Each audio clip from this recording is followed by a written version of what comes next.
এই সড়কটি আপনার হাতিমারা কাশিমপুর এবং জিরানি রোড, এটি কিন্তু একটা লম্বা একটা সড়ক। তো এই সড়কটি দিয়ে এত ব্যস্ততম এই সড়ক, এত মানুষ চলাচল করে, এত যানবাহন চলাচল করে।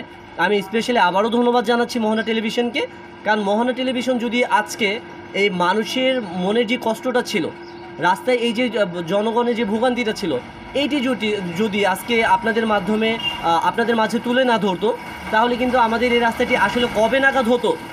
আমরা দীর্ঘ কিন্তু 1 বছর হয়ে গেছে, রাস্তাটি কিন্তু কোনো কার্যক্রম হয় নাই। মোহনা টিভিকে পূর্বে এরকমের আমাদের এখানে একটা নিউজ দেওয়ার পরে আমরা যদিও এখন স্বস্তি পাচ্ছি, কিছু কাজ হয়েছে, এখন আমাদের কিছু হাঁটা চলার মতন জায়গা হয়েছে।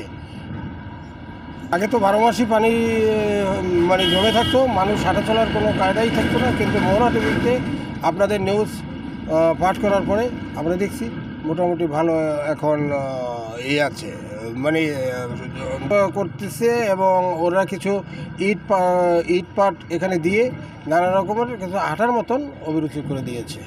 রুটে দুনিয়ার পানি জ্যাম জট ছিল, এই ভাঙ্গাচুরা আমরা যাইতে পারতাম না, খুব কষ্ট হতো, গাড়ি গাড়ি গেত গা, খুব ভোগান্তি ছিল।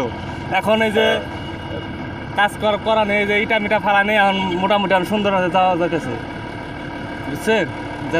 একটু তো ড্রেনের পানি সব রাস্তায় উঠতো, এখন বর্তমানে একটু রাস্তাটা মালামত করে মনে করেন মাটি মুটি ফালায় কোনো রকম যাওয়ার মতো হয়েছে, মানে কোনো রকম যাওয়া যায়।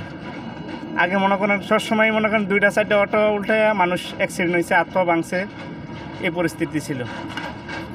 ওই সামনে একটা অফিসে চাকরি করি, এই রাস্তায় সারা 12 মাসে পানি থাকে, যার কারণে অনেক দুর্ঘটনার শিকার হইতেছে, অনেক মানুষের হাত ভাঙতেছে, পা ভাঙতেছে, মাথা ফাটতেছে। কিছুদিন আগে শোনা হয়ে গেছে যে একজন লোক নাকি মারাও গেছে। মোহনা টিভির সংবাদের পরে এই মোটামুটি রাস্তাটা মেরামত হয়েছে, এখন মানুষ সাধারণভাবে চলাফেরা করতে পারতেছে। আরও যদি সরকার থেকে আমাদের কিছু উন্নত চিকিৎসা করতো, তাহলে আমাদের রাস্তাটা আর ভালো হইতো, মানুষের দুর্ঘটনা শান্তিতে, অনেক ভালো ভালো ফ্যাক্টরি আছে, মানুষ শান্তিতে চাকরি বাকরি করতে পারতো, দুর্ঘটনা থেকে মানুষ চলতে পারতো। 12 মাসই পানি থাকতো। এখন মোহনা টিভির একটা আমরা নিউজে দেখছি, মোহনা টিভির এখন রাস্তাগুলা কাজবাজ করছে, এখন আমরা ভালোভাবে চলাচল করতে পারি। মোহনা টিভিকে অনেক অনেক ধন্যবাদ।